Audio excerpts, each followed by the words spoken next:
Hello, my name is Julian High, President and CEO of United Way of Southern Nevada. It is my great honor to be here with Will Rucker, the host of Compassion Las Vegas, the podcast.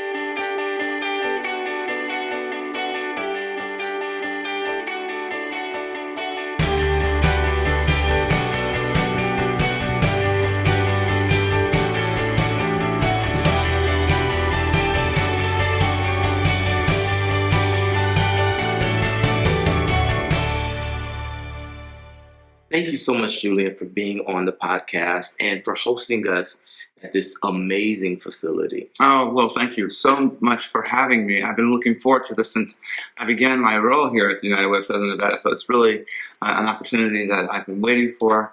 I couldn't be more thrilled to be with you today. Thank you for having me. Absolutely a pleasure. So I get right to it. I don't do a lot of the preamble. I really want to hear why United Way and why now? I think that the significance and the contributions and the role that United Way has always played in this community, and we've been here for 65 years. We're entering our 65th anniversary celebration with the launch happening in just a couple of weeks. And what I know for sure about United Way of Southern Nevada is that when Southern Nevada needs us, United Way has been here. And that's been demonstrated through moments as recent as the COVID pandemic, when the community was paralyzed and really wondering and looking for leadership around how do we coalesce around helping the people in this community who are most at need in this time of great crisis. And the folks here at United Way came together, put together a plan in collaboration and in partnership with other nonprofits in the community, and got some amazing things done in this community. Got some people emergency assistance. They were able to get emergency food and shelter. And so the history and the DNA of United Way of Southern Nevada is in delivering for Southern Nevada when Southern Nevada needs it the most. And you have a long history with Nevada. So tell us a little bit about that. Well, I'm almost as old as United Way, unfortunately, I have to say. That's just the honest truth, as you can see by the gray hair. But it's really about I was born and raised here in Las Vegas on the west side, and in the heart of the alphabet streets, like A, B, C, D. All the streets in the historic west side that gave birth and power to so many African Americans in this community. Born there in that community and grew up in that community until I went away to college. So let's go and dive in, because the historic West Side has such a rich history, and a lot of people like myself, I've only been in Nevada about 8 years. So moving here, I had no idea what rich history was there. So talk a little bit about what it was like to grow up in the alphabet part of town. Oh, let me say for me, it was there are downsides to growing up in a community that has less advantage economically than other places, and I acknowledge that, and I don't want to over-romanticize the experience, but for me, it was a place of possibility and hope and power. One of the first elected African-American officials in the state came from my neighborhood, Regal Estates, as we called it, the States back in the day. And that was one of my earliest examples of what was possible for Black people. And he was running, my father worked on his campaign, so it wasn't a big deal that this African-American guy, Mr. Aaron Williams is his name, so I say his name in gratitude and in power and in gratitude for his life, was one of the first African-American elected officials in Southern Nevada. And he was our neighbor, and my dad worked on his campaign. So that was just one example of some of the benefit of growing up on the West Side. There's Ruby Duncan, another noted activist and fierce warrior for change and equality.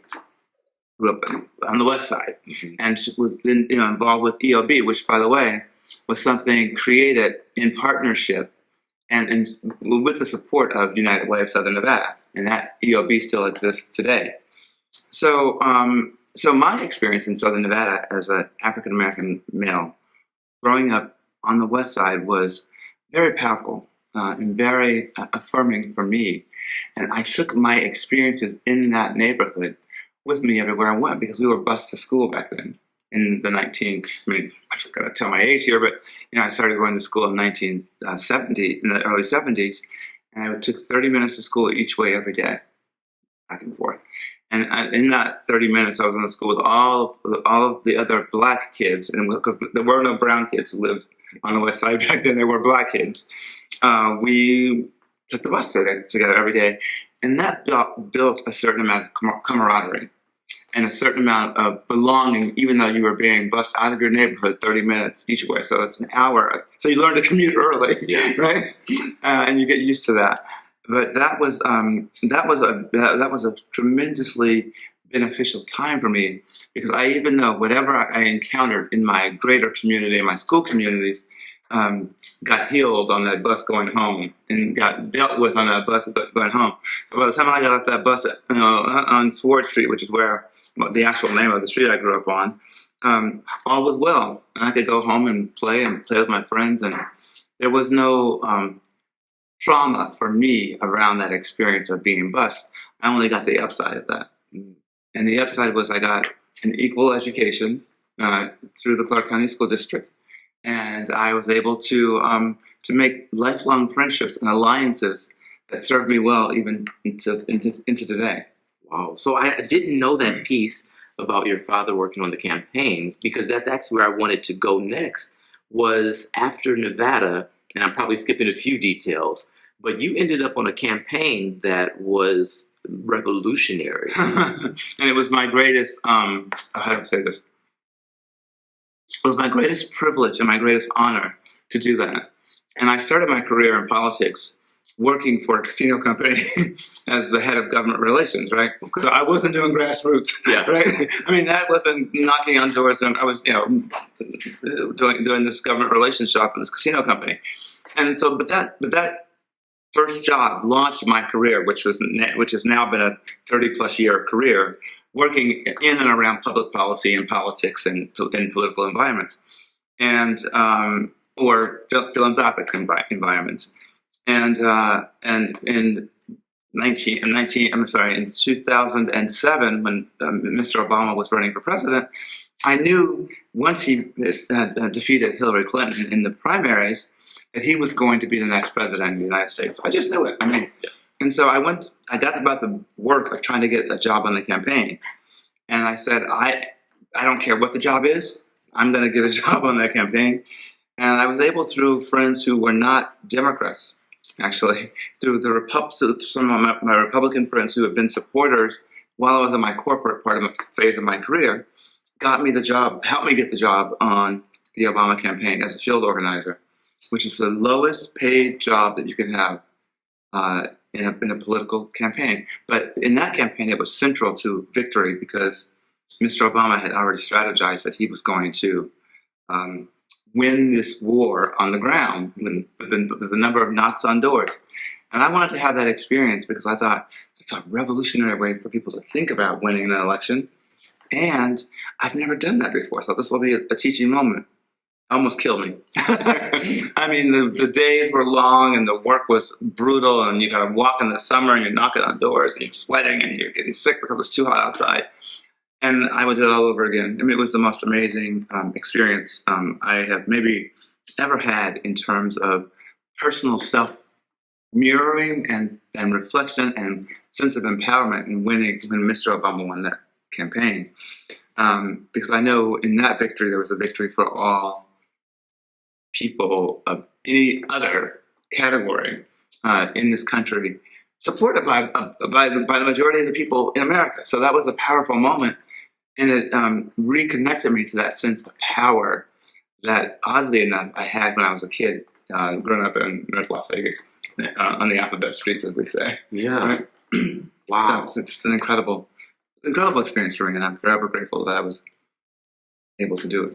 So you've been working hard to unite people for a long time, because really the way I viewed that election and that campaign was really about bringing people together. Yes. And those who wouldn't ordinarily necessarily walk together did, in order to move that mission forward. And I love the message, yes, we can. Yes. And Yes, we can. that's actually something that was in my email signature for a while. And that's my core belief is yes, we can.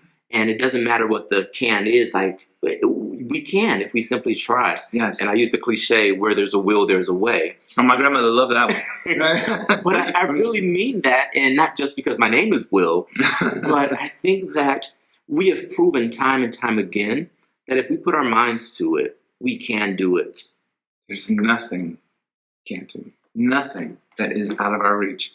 Not only as Americans, but as a human race, right? Not only as Black, fully formed, fully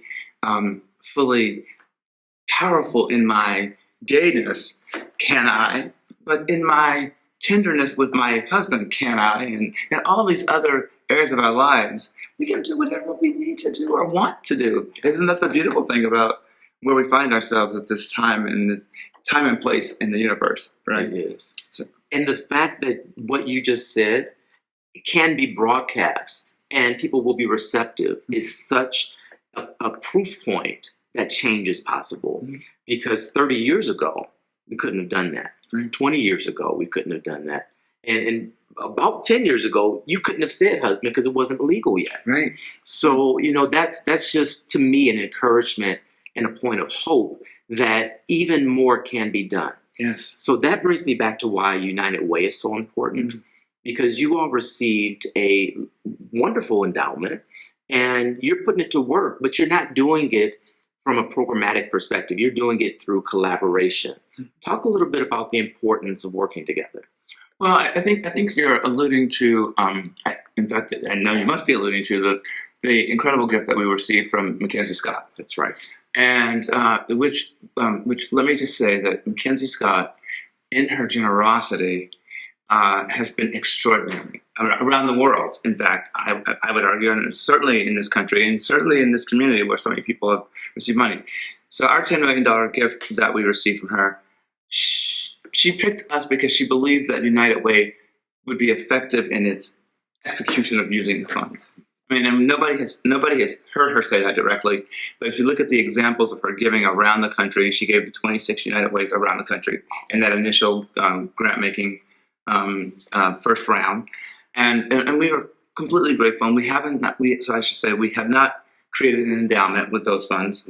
We have deployed some of those funds out into the community so that we could increase the number of partnerships that we had and support the kind of work on the ground through a diverse group of new nonprofit partners that we had previously not been actively funding. So we went from 7 funded partner agencies to 44, all in 1 year. And that shows the commitment and the talent of the team under the roof in this building. It had nothing to do with me. I wasn't here. So all I can do is be grateful in the moment of thanking Mackenzie Scott. But we have decided that we want to be very, very strategic and partner-like as we think about how to use the rest of those funds. So you'll see a continued flow of funding to a lot of the programs that we started last year with the Mackenzie Scott dollars. So that means that the capacity is still at that level, right, that we help raise, and that will then use time and the benefit of being able to evaluate what's next needed in the community. And we'll have some of those funds available to do some of that work too. So we try to be very responsible in the stewarding of this gift. And Will, just because I'm here with you today, I can preview that there's going to be an announcement coming very soon from United Way of asking our community to join us in helping to at least match some of the Mackenzie Scott money that came in that we've been putting out into the community as a way of showing that Las Vegans show up for Las Vegans too. And we hope to, we know that we're going to be excited to share that with everybody coming up real soon, but we want to keep a little something in our back pocket. All right. Well, you heard it here on Passionate Las Vegas, the podcast. Announcement coming soon. Coming soon. And it's going to be exciting for the community, and I know the community will come through. Yeah. So what guides your partnerships? What are the principles you use to decide who you fund, who you collaborate with? Well, it's not a very mysterious process. I mean, in terms of, you can go on our website if you want to apply for, for some funding. There's, those grant applications. We do go through I think there's a 1 year, and I'm going to get in trouble here, but there's a 1 year, like once a year, we're soliciting applications. This is for the community impact grants, and then people apply, and we have a group of individuals from the community who then review those grants and those grant proposals, and then that group of people, outside of any board leadership directive, that is a community-based impact committee review process that happens, and people decide based on a number of criteria, some of them set up by my team here, so that we're vetting people for economic strength and impact. I mean, we really spend a lot of time measuring impact. It's a very important component of what we do. So people, even if they haven't had a history of long-term existence in the community, if they can demonstrate impact to our team, and they have all the other criteria met, then we're interested in funding those grant proposals. So that's sort of the way the process works. But we're really most focused on outcomes and what impact those partners have. And I'm very proud to say that we have an amazing roster of diverse kinds of organizations dealing in our 3 pillars.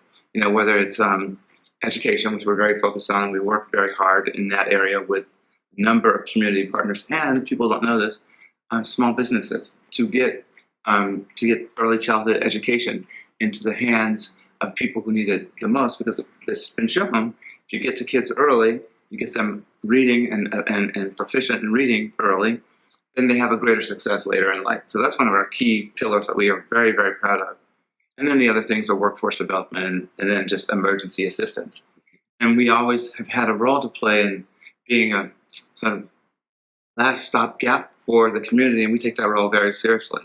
And we have systems in place and ways of referring people out to our community partners in ways that have resonated in this community for a long time.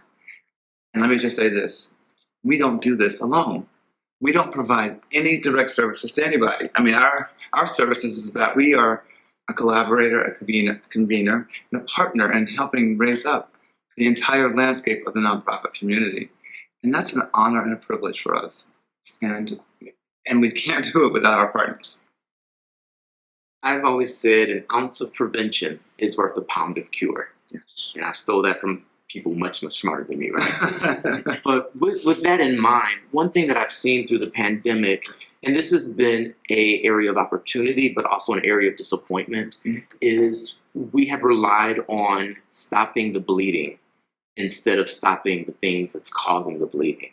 What is United Way doing to start or to stop the problems before they start? Yeah.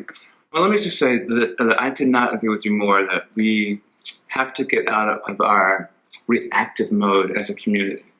And a part of that comes from we're a community that's under rapid change all of the time. And if you think about the life of Las Vegas and where we went from 1967 to where we are today, it's extraordinary. And there's no other community in the country where that happens. I mean, and we go from family destination to adult playground to now we're the sports capital and sports capital of the world, right? Yeah. And it's all true, all within a 30-year period, right? And the thing that I love about this community is that we embrace all of our new identities fully. And so that's amazing. What we have to get better at doing as a community is really being forward-looking about the impact that all of these multiple and myriad changes have on the folks who are at the bottom of the economic ladder in the community. And what is our responsibility as neighbors and brothers and sisters and friends to help bring everybody else up? Kind of like what United Way does in the nonprofit sector, right? Like we want to help other people get better and raise more money and be more successful and serve more people, which is ultimately what it's about. The community, I think, has to decide, and I think we're close to that. We have to decide that it is not okay simply to be the entertainment capital of the world, or the sports team capital of the world, or the convention capital of the world, The wedding capital. or the wedding capital of the world. We used to have more churches in Las Vegas per capita than anywhere else in the world. Yeah. I mean, so all of those things that are good and extraordinary accomplishments for us. I think what we have to do as a community is claim that we are going to be the best in serving those who are most at need in our community. And for the first time ever, I think I've been able to sort of really articulate what my message is to my brothers and sisters in the community, and I mean all my brothers and sisters of every stripe and color and ilk, that we have a responsibility in this place of infinite possibility to provide that same nugget of possibility for those who are the neediest among us. And I think that's my newly articulated way of thinking about our role at United Way and what the work is to be done here in Las Vegas. That just warmed my heart. I'm sitting here with warm fuzzies, feeling that, because I envision that for our community too. I think we're uniquely positioned for our geography because we're bold, right? Mm-hmm. So we have limits, and I think that because we are so diverse, Yes. we have so much potential to really be a global leader Yes. in what it's like to be human. Yes. And humans are innately compassionate and innately help one another. And I love watching kids because they can be fighting and just crying and just mad 1 minute, and then 2 seconds later, this is my best friend. Right. But that's the attitude we need to carry into adulthood, where we don't let these issues of drama get in the way of what really matters most, which is our relationships. Right. So with that in the picture, how do you define compassion, and why is it important? You know, I when I left Las Vegas when I was in my early 20s, and I've always loved my community. I wouldn't have come back, right? I mean, I could have gone anywhere that I wanted to. Literally, I mean, maybe I couldn't have immigrated to France and lived in Paris. Like maybe it would be my ultimate dream. But anywhere else in the world, I mean, I chose to be here in Las Vegas where I grew up, and there's a reason for that. But I want to get to your point about compassion, which is when I left Las Vegas, there was nothing on the landscape like what you guys are doing with Compassion Las Vegas. I mean, nothing. I mean, and the community has always been generous. The community has always been full of people with good hearts. I mean, if you're a Las Vegan and your neighbor's suffering, you're going to bring some food over there, or you're going to give your neighbor some money. And I don't care if the neighbor needs money because they lost it on the table or because they really just they're down on their luck. But in Las Vegas, and there's no judgment about it, right? We're just going to help our neighbors. And so to have organizations like Compassion Las Vegas working here in Las Vegas with the hope of compassion being just a baseline of understanding and being is so tremendously powerful. And it is so because in this community, there was always a foundation of love, foundation of hope, a foundation of believing that anything was possible. How else do you explain this valley? I mean, so when you talk about, and I got a little excited when you talked about this being a world leader in compassion, a world leader in demonstrating that we can do the very best for people, it makes a lot of sense to me because that is, in fact, what we are capable of doing here. And I believe that because I've seen it demonstrated anecdotally and at a micro level that we have people like your group, Compassion Las Vegas, working on that systematically and working with others and helping other nonprofits be trained and having people understand that they should come to the world and come to the problems in this community from a place of compassion. It's beautiful. Right? And so that is hopeful to me, and I'm really, really happy that United Way of Southern Nevada has been partnering with you guys in this way because it's just so important that we show people through our actions and the way that we show up in the world, that they can expect empathy from us, that they can expect compassion from us, that they can be heard, make mistakes, be forgiven for those mistakes, and move on. And not, like you say, move on the drama, right? And if you have that as the basis of it, a community, there's nothing we can't solve. We're gonna run out of water. We'll figure it out. Whatever it is. Yeah. All of that becomes a better proposition if compassion has been systematically instilled in the community, in a way that's lasting. And I believe I'm starting to see that happen with organizations like yours and mine and so many others in this community. And I'm very proud to be a part of it. What I appreciate about what you just said is our community really is built on a foundation of love.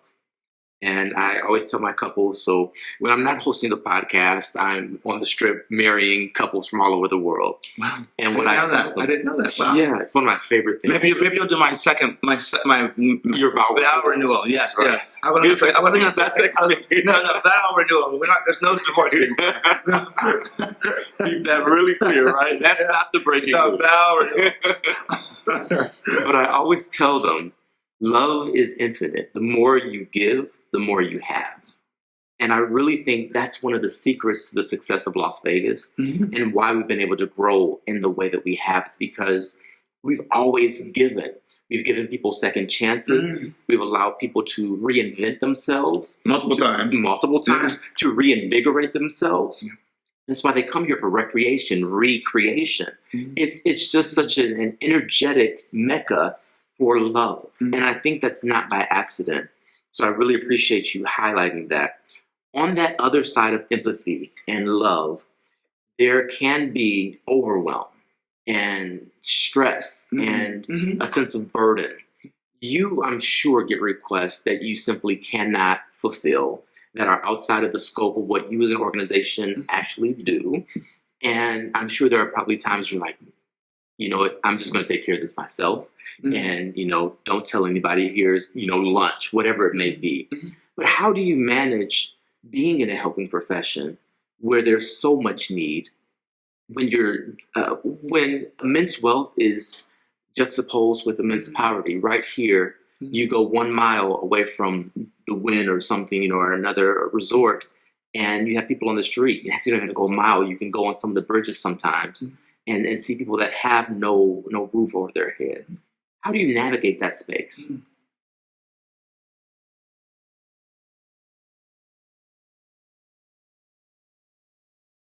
I think that in this moment you have to be real but responsible.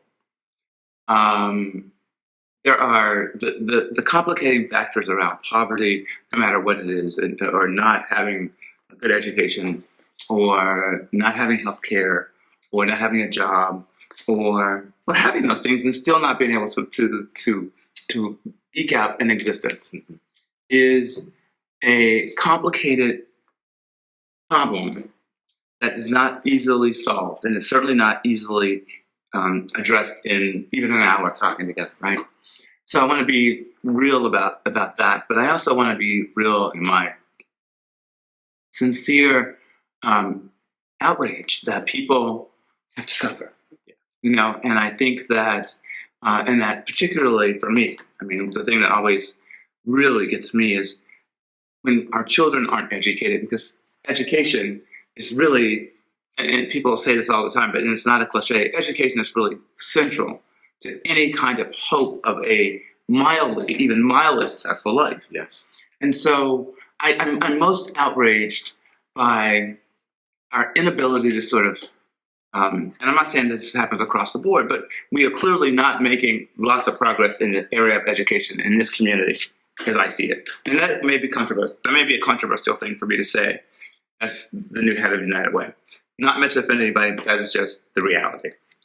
And so for me, when I see that kind of injustice, because it is injustice, I am resolved to be a part of the solution to fix the problem.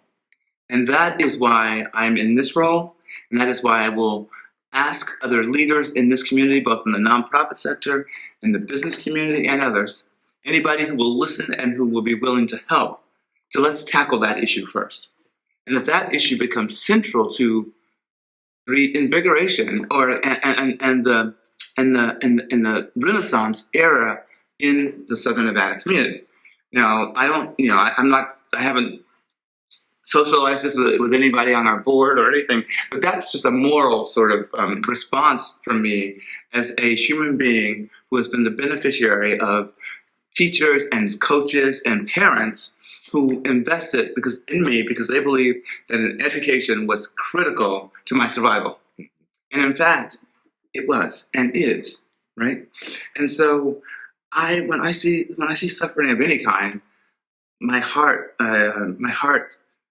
weeps with that person in their suffering. I mean, first of all, so that's my immediate reaction. Then there's the practical reaction of what are you going to do about it, and, and how are you going to help address the problem. And I get the privilege of leading this organization that's on the forefront of trying to help solve those problems in this community. So that's professionally, I know what my mission is, right? And my father was in the military, so I'm very attuned to you got to get through and accomplish the mission. And I'm committed to doing that. But in doing so, there's also the recognition of that you're going to see some suffering that really takes more than what United Way can do, takes more than what any one person or organization can do.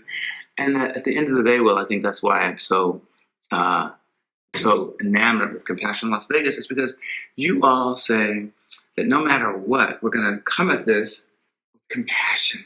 And if that's the baseline, then I can work through my issues around outrage and anger and denial that there's some problems, right before my very eyes, right on the, if I drive out of my driveway, there's people suffering. But if you have compassion, you can say, okay, people are suffering. I have to love myself enough to understand that I'm not going to be of any benefit to anybody if I let that suffering destroy me, right? And so you have to lift yourself up and resolve that you're going to help solve the problem. And I think that is another beautiful thing in your messaging, is that if we have that compassion for ourselves, we're going to have it for others, and it's going to multiply. It's going to infect us all, and we'll all be a better society and world because of it. And then I think that's the promise, what you guys are doing. And in so many ways, it's a promise of what United Way does and has been doing for 65 years.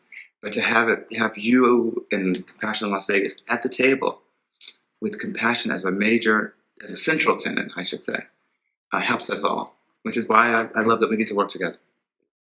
I'm going to hold it together because I'm not Oprah. I don't cry on camera. But I'm really, really glad you're leading this organization. I'm glad too. I mean, every day I pinch myself. I say, well, I got this job. How did I get this job? And I tell my mother in heaven, Mom, I got the job. You got to help me today. But thank you for saying that. It's a great privilege to lead this organization. Bring a lot of heart, and everything you said was amazing, but it's what I felt as you said it that really moved me. So this has gone by so quickly. We're just about at the end of our time together. No, how can that be? I said, what am I going to say for an hour? But I guess I've been talking and babbling on. No, it's been rich. And I want to just transition a bit, because I had the opportunity to spend an evening with you at the farms in Northwest Las Vegas. Wasn't that amazing? Oh, it was beautiful. With Green Our Planet for their gala. But, today you got the suit and tie on, but you were a little differently dressed. And it was wonderful and epic. But I want to know kind of what are you listening to? What's on your playlist right now? And particularly, what song or record reminds you of your hope for Las Vegas? Well, my song I listen to almost every day is so there's all these layers that I've lived through, but in the LGBT African American community, nobody likes Kim Burrell. I love Kim Burrell. She has a song. That again. I love her. She has a song that I play almost every day. No Way Tired. And it talks about, how she gets rejuvenated. I mean, the message of the song is, I'm in no way tired because God fills me up every day and is with me all the time. And so I love that song. I listen to it all the time. I'm a gospel fan, but I only listen to typically female gospel singers, all the big greats. So Kim Burrell is an iconic vocalist. Yes, for those of you who don't know her, I'm not promoting anything because she did not sponsor, but it's worth it. If you listen to her, she's done tributes to individuals like Whitney Houston. That's the level of vocalist that she is. So she's amazing. Amazing voice and amazing messages in terms of connecting me to my Southern Baptist experience, because I didn't have one growing up in Las Vegas, right? And so that's an important thing for me. And then I'm a big jazz fan, lots and lots of jazz. And I like all kinds of straight ahead jazz people, whether they're modern or older, older generations. And one of my favorites these days is the Emmett Cohen trio. And I'm hoping one day that Emmett and his trio will come to Las Vegas. I've been all around the world chasing and listening to Emmett. We were just in Portugal together this summer for a concert for him. So I love Emmett Cohen. And locally, if you don't know Jonathan Carant, he was a local jazz singer and also a member of the LGBT community and a fabulous performer. Love him. And let me just get my plug in for the Las Vegas music community, which is prolific. Yes. And you can go out and hear live music every day in Las Vegas, which is another beautiful, wonderful thing about living here. Did I answer the question? I think you did. You gave us a lot. I appreciate that. So as we wrap up, I want you to just finish the sentence. So I'll say a word or a part of a sentence, and I want you to finish it. Live united means doing your very best every day for your neighbor. Diversity matters because it is. Hope never dies. Love is Potential. I am happy and powerful. Well, this has been a true pleasure and a treat. Thank you. Thank you for joining Las Vegas and coming to lead our community through United Way. Thank you for joining the podcast so that folks can get to know about you as a person, but also the work that you're doing. In our last 30 seconds, what would you like our viewers to take away from today? I would like the viewers to go to uwsn.org and help us celebrate our 65th anniversary. We could not be more thrilled to be here in Las Vegas and have been doing the work for all of these years. Before what happens in Vegas stays in Vegas. Thank you very much, Will. It was a pleasure to be with you today. Absolutely. And thank you for joining us for season 3 of Compassionate Las Vegas, the podcast. What a way to end the season right here at United Way of Southern Nevada. As I always remind you, you are not just a drop in the ocean. You are the entire ocean in a drop. And what you do matters. So live compassionately.